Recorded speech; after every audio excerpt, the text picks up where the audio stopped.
నమస్తే, నేను అక్షిత్. ఇంతకుముందు చికోడి ప్రవీణ్ డీజీపీకి కంప్లైంట్ చేయడం జరిగింది. భారత ఇంతకుముందు పనిచేసినటువంటి టాస్క్ ఫోర్స్ డీసీపీ తన పైన పీడీ యాక్ట్ పెట్టేందుకు ప్రయత్నించారు, తనను బ్లాక్మెయిల్ చేశారు, అటు డబ్బులు డిమాండ్ కూడా చేశారని చెప్పేసి అటు డీజీపీకి కంప్లైంట్ చేయడం జరిగింది. చెప్పండి అన్న, అసలు ఎప్పుడు మీ మీద పీడీ యాక్ట్ పెడతా అని ఎప్పుడు చెప్పారు? ఇవన్నీ ఎప్పుడు జరిగింది అంతా? ఇప్పుడైతే నేను గజ్వేల్ పోయి ఛత్రపతి శివాజీ విగ్రహంకి అవమానం జరిగి ఒక కమ్యూనల్ ఇష్యూ అయినప్పుడు హిందూ సోదరులపై దాడులు జరిగితే పరామర్శించడానికి నేను గజ్వేల్ వెళ్ళడం జరిగింది. అప్పటి నుంచి వాళ్ళు నాపై కక్ష కట్టారు. ఒక సీఎం కాన్స్టిట్యున్సీకి వెళ్ళే అంత మొగడుగా మునగాడుగా అని చెప్పి స్టార్ట్ చేశారు.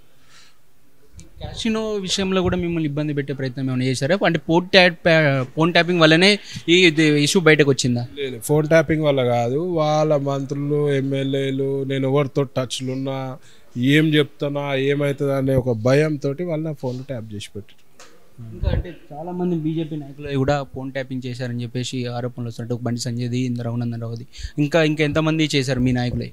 డెఫినెట్గా వీళ్ళు ఫోన్ ట్యాపింగ్ మిస్యూజ్ చేసుకోనికి తెచ్చిర్రు. ఎక్విప్మెంట్, లేటెస్ట్ ఎక్విప్మెంట్ అది తెచ్చిర్రు. మా బీజేపీ వాళ్ళదే కాకుండా కర్ణాటక రాష్ట్రంలో కూడా కొందరు నాయకులది వీళ్ళు ట్యాపింగ్ చేయడం జరిగింది. సో ఏదైనా బిల్డర్లది, హీరోయిన్లది, బిజినెస్ మ్యాన్లది, వాళ్ళకి ఎవరు పడితే వాళ్ళు ఇష్టం వచ్చినట్టు ఫోన్ ట్యాపింగ్ చేసి బ్లాక్మెయిల్ చేసి 100 కోట్ల రూపాయలు వాళ్ళు డబ్బులు తెచ్చుకోవడం జరిగింది. అప్పుడు ఫోన్ ట్యాపింగ్ అయినప్పుడే అటు మీకు ఫోన్ చేసి అప్పుడే మీరు మీడియా ముందుకు వచ్చి ఎందుకు చెప్పలేదు? ఇప్పుడు వచ్చి ఎందుకు కంప్లైంట్ ఇస్తారు? ఆల్రెడీ నేను గజ్వేల్ ఇష్యూ చేసినప్పుడు నాకు ప్రభుత్వం నాపై కక్ష కట్టింది. తర్వాత ఓల్డ్ సిటీలో ఇష్యూ చేసిర్రు, నాపై పీడీ యాక్ట్ పెడతా అన్నారు, గంజాయి కేసులు పెడతా అన్నారు, డ్రగ్స్ సంబంధం లేని డ్రగ్స్ కేసులు పెడతా అంటే వాళ్ళు ఏదంటే అది చేస్తా అన్నారు. అప్పుడు వాళ్ళు ఫుల్ ఫ్లెజ్లో పవర్లో ఉండేవి. వాళ్ళతోటి అప్పుడు ఎంత కొట్లాడాలో అంత శక్తికి మించి అయితే కొట్లాడలేం కదా. సో అప్పుడు నేను అప్పటికే ఎదిరించినందుకే నా పెద్ద దునియా కేసులు పెట్టినారు. సో ఇప్పుడు డెఫినెట్గా వాడి వల్ల ఎన్నో జీవితాలు పాడైనాయాలి. సో అందరూ కూడా బయటికి రావాలి. బయటికి ఎవరెవరైతే రాధాకిషన్ రావు బాధితులు అందరూ బయటికి వచ్చి కంప్లైంట్ చేయండి. వాడిపై డెఫినెట్గా ఈ గవర్నమెంట్ యాక్షన్ తీసుకుంటుందని నేను అనుకోవడం. అప్పుడు మీ మీద ఇది జరిగినప్పుడే మీరు అంటే ప్రభుత్వానికి భయపడే కేసు పెట్టలేదా, లేకపోతే బయటకు వచ్చి మీడియాకి చెప్పలేదా? డెఫినెట్గా అప్పుడు నేను నేను పోయిన గజ్వేల్కి ఓల్డ్ సిటీ పోయినప్పుడు కూడా నేను వీడియో రిలీజ్ చేసిన. టాస్క్ ఫోర్స్ వాళ్ళు, పోలీసు వాళ్ళు అత్యుత్సాహం చూపించి నాపై కేసులు పెట్టిర్రు, ఇది నా మీద కక్ష కట్టి పెట్టిరని చెప్పి నేను మీడియా బైట్స్ కూడా ఇచ్చిన, అన్ని టీవీలలో కూడా ఇచ్చిన. గజ్వేల్ అంతకుముందు శివాజీ విగ్రహం దహనం కావచ్చు, మొన్న హోలీకి సంబంధించినటువంటి అప్పుడు వాళ్ళు పండుగ జరుపుకుంటా అంటే చింగిచెర్లలో వారు చూస్తూ ఉంటే హిందువులపై దాడి చేయడం జరిగింది. అటు నిన్న హరీష్ రావు మాట్లాడుతూ బీజేపీ వాళ్ళే హిందువులా, మేము కాదా, మాకు కూడా చాలీసా చదివి వస్తుంది, మాకు కూడా గుళ్ళే పోతాం, మేము కూడా బొట్టు పెట్టుకుంటాం, మేము కూడా పూజలు చేస్తామని చెప్పేసి చెప్పడం. ఇప్పుడు అంత హిందువు అయితే సిగ్గు లేకుండా, శరం లేకుండా ఓవైసీ సంకలు ఎందుకు నాకుతారు అని అడుగుతాను. ఇదంతా ఓవైసీ డైరెక్షన్లో నడుస్తుంది హిందుత్వం. ఓవైసీ సంకలు ఎందుకు నవ్వుతున్నారు? నువ్వు హిందువు అయితే ఓవైసీ దగ్గర ఎందుకు పోతురు? ఓవైసీ మిత్రపక్షంగా ఎందుకు పెట్టుకుంటారు? సిగ్గుశరం లేదా? హిందువు అయితే ఓవైసీ యాంటీ ఉండాలి. మన దేవతల మీద, మన గుళ్ళ పైన దాడులు చేసిర్రు. ఒక ఔరంగజేబ్ అంటే ఓవైసీ, అప్పుడు ఔరంగజేబ్ దాడి చేసిర్రు, ఇలా ఓవైసీ దాడి చేస్తుండ్రు హిందువులపై. అట్లాంటి వాళ్ళకి నువ్వు సపోర్ట్ చేసుకుంటే సిగ్గు లేకుండా మేము హిందువు కాదా, అది కావాలి. మీ కేసీఆర్ అన్నాడు కదా హిందువులు లేరు బంధువులు లేరు అని. మీ కేసీఆర్ అన్నాడు కదా ఎలక్షన్ రాగానే హిందూ ఓట్ల గురించి యాగాలు, పూజలు, యజ్ఞాలు చేస్తే కుదరదు. ఒక యాక్షన్ దాన్ని బయట ప్రాక్టికల్గా చూపించాలి. హిందువులపై ఎట్లా ఈ బీఆర్ఎస్ ప్రభుత్వంలో జరిగిన హిందువులపై జరిగిన దాడులు ఏ ప్రభుత్వంలో జరిగిన గోవులపై దాడి బక్రీద్ టైంలో అయితే అడ్డగోలుగా గోవులను అయితే ఇప్పుడు సుప్రీంకోర్టు నిషేధించింది కదా గోవదని. అట్లాంటిది నడి రోడ్డుపై గోవులను కట్ చేస్తుంటే నేను ఎన్నో పోలీస్ స్టేషన్లో కంప్లైంట్ చేయడం ఉవ్వడు పట్టించుకునే నాదులు లేడు. మీకు సిగ్గు ఉండాలి. మీరు హిందువుల ముసుగులో ఉన్న తీవ్రవాదులు. మీరు మీ మీద ఎందుకు పీడీ యాక్ట్ పెడతారు? మీ హిందువుల కోసం మాట్లాడుతున్నారు, రాజాసింగ్ పై వరకే పెట్టారు, మీ మీద కూడా పెట్టే ప్రయత్నం చేశారంటారు. ఎందుకంటే వాళ్ళకి హిందూ ఎజెండా నచ్చదు. ఎందుకంటే ఓవైసీ సంకనాకాలే, ఓవైసీ డైరెక్షన్లోనే నడుస్తుంది. ఇప్పుడు నేను హిందుత్వం గురించి మాట్లాడితే ఓవైసీకి నచ్చదు, ఓవైసీకి నచ్చకపోతే ఇలా ఆటోమేటిక్ నచ్చదు. ఓవైసీ అనేటోడు ప్యారలల్ ప్రభుత్వం నడిపింది వీళ్ళ బీఆర్ఎస్ హయాంలో. సో ఓవైసీకి నచ్చలేదంటే వీళ్ళకి నచ్చదు, వీళ్ళకి నచ్చకపోతే ఓవైసీకి నచ్చదు. హిందుత్వం అనేది ఉండదు వీళ్ళ ఎజెండాలో, హిందుత్వం అనేది ఉండదు. తట్టుకోలేరు వీళ్ళు చెప్తే సూడో హిందువులు వీళ్ళంతా. మేము చెంగిచెర్ల పోయి అక్కడ చూసినప్పుడు అక్కడ ఉన్నటువంటి రోహింగ్యాలుగా వాళ్ళు ఏర్పడ్డారు. అక్కడ ఇది మా భూమి, ఇది మాది, మీరు ఉండొద్దు అని చెప్పేసి మన హిందువులకు సంబంధించిన వాళ్ళకు వార్నింగ్ ఇచ్చినట్టు పరిస్థితి మేము చూసాము. అంటే వాళ్ళు ఇప్పటికి కూడా మేము అక్కడ పోయినప్పుడు బైట్స్ తీసుకుంటా ఉంటే వాళ్ళతో మాట్లాడుతూ ఉంటే వాళ్ళ చుట్టుపక్కల తిరుగుతున్నారు, కానీ వాళ్ళ మీద ఇంతవరకు ఒక యాక్షన్ కూడా కానీ చిన్న చిన్న కేసులు పెట్టే ప్రయత్నం చేశారు, పెట్టి కేసులు పెట్టి వదిలిపెట్టే ప్రయత్నం చేస్తారు. మీరేమంటారు దీనిపైన? అదే అండి కర్మ ఇప్పుడు ఈ భారతదేశంలో. అందుకే నేను తెలంగాణ ప్రజలకు ఒకటి విజ్ఞప్తి, ఒకసారి బీజేపీ ప్రభుత్వాన్ని తెచ్చుకోండి. ఒకసారి ఈ రాష్ట్రంలో బీజేపీ పాలన రావాలి. హిందువులని ముస్లింలని బీజేపీ ఎప్పుడు డిఫరెన్షియేట్గా చూడదు, కానీ అన్యాయాల్ని మాత్రం తీవ్రంగా పరిగణిస్తుంది. సో ఈ ప్రభుత్వం కూడా సేమ్ ఓవైసీ సంకనాకుతున్నట్టే కనబడుతుంది. మరి ఇంకా ఓపెన్ కాలేదు. వీళ్ళు కూడా ఓవైసీ డైరెక్షన్లో ఏ ప్రభుత్వం వచ్చినా ఆ దిక్కుమాల 7 సీట్ల గురించి పడిచేస్తారు. అది ఎందుకు పడిచేస్తారో అన్నది తెలియదు నాకు.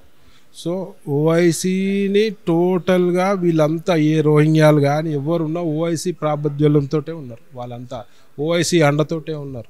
ఇవాళ రోహింగ్యాల పేరు మీద ఎంతమంది తీవ్రవాదులు ఉన్నారో మరి హైదరాబాద్ సిటీలో ఎప్పుడు ఏమవుతుందో కూడా తెలియని పరిస్థితి ఉన్నది. సో ప్రభుత్వము, ప్రజలు కూడా ఆలోచించాలి.